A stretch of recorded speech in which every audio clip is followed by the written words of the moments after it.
اعوذ باللہ من الشیطان الرجیم بسم اللہ الرحمن الرحیم رب اشرح لی صدری ویسر لی امری واحلل عقدۃ من لسانی یفقہوا قولی۔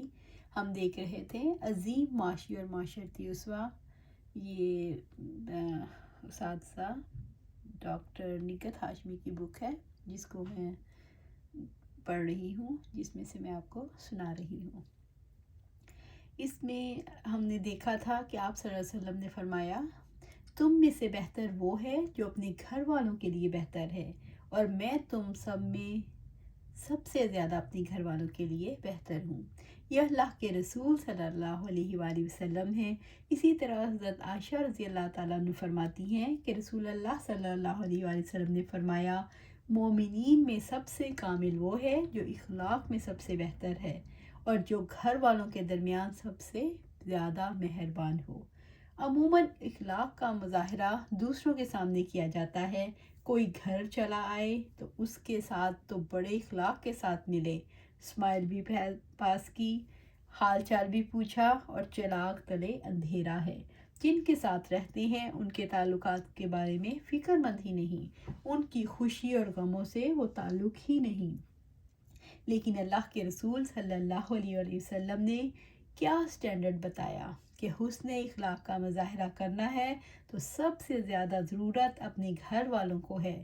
حضرت عبداللہ بن عمر رضی اللہ تعالیٰ عنہ فرماتے ہیں کہ رسول اللہ صلی اللہ علیہ وآلہ وسلم نے فرمایا، تم میں سب سے زیادہ بہتر وہ ہے جو اپنے گھر والوں کے لیے بہتر ہے۔ رسول اللہ صلی اللہ علیہ وآلہ وسلم نے حسن اخلاق کا شاندار نمونہ پیش کیا۔ آپ صلی اللہ علیہ وآلہ وسلم نے حقوق کا تحفظ کیسے کیا؟ جب کبھی آپ صلی اللہ علیہ وآلہ وسلم کو سفر پر جانا ہوتا، یہ موقع ہوتا تھا سماجی اور معاشرتی انصاف کا۔ گھرانے کی خواتین کے درمیان کبھی کسی کو خود سے ترجیح نہیں دیتے تھے، قرعہ اندازی کرتے تھے۔ آپ کو یاد ہوگا کہ غزوہ بنی المستلق میں قرہ آپ صلی اللہ علیہ وسلم کی زوجہ محترمہ حضرت عائشہ کے نام نکلا رضی اللہ تعالیٰ عنہ۔ قرعہ اندازی کے ساتھ جب معاملہ کرتے تھے تو ہر ایک کو پتہ ہوتا تھا کہ رسول اللہ صلی اللہ علیہ وسلم نے کسی کو ترجیح نہیں دی۔ شکوہ کہاں سے پیدا ہوتا ہے؟ شوہر کی نظر میں اگر کوئی ایک بہتر نظر آیا تو باقیوں کو شکوہ پیدا ہو جاتا ہے۔ آپ صلی اللہ علیہ وآلہ وسلم حقوق کے میدان میں کسی کو ترجیح نہیں دیتے تھے، کسی کو دلی تعلق کی وجہ سے آگے نہیں رکھتے تھے۔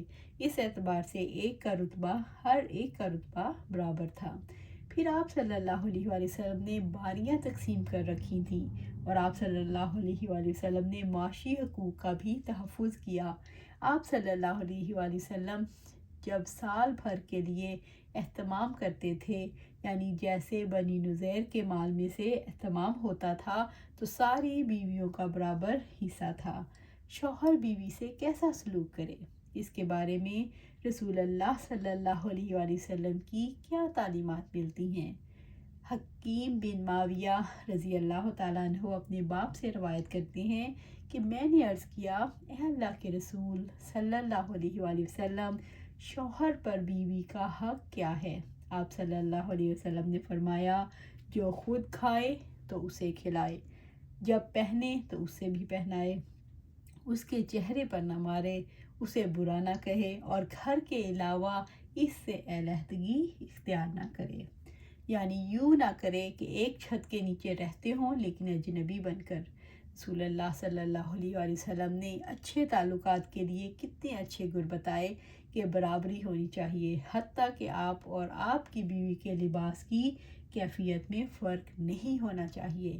میری ایک اسٹوڈنٹ کہتی ہے کہ میرے میاں ایک اچھی پوسٹ پر ہیں، ان کی آمدنی 25-30 ہزار روپے تو ضرور ہوگی، لیکن اس آمدنی میں سے اگر جی چاہے تو 3-4 ہزار کا پرفیوم لے آتے ہیں یا اپنی پسند کی کوئی سی بھی چیزیں خرید لیتے ہیں۔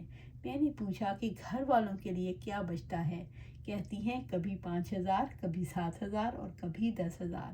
یہ کیا انصاف ہے؟ اللہ کے رسول صلی اللہ علیہ وآلہ وسلم کی زندگی سے ہمیں پتہ چلتا ہے کہ معاشرتی طور پر ناہمواری نہیں رہنی چاہیے۔ بیوی دوسرے درجے کی انسان نہیں، اللہ تعالیٰ کے نام پر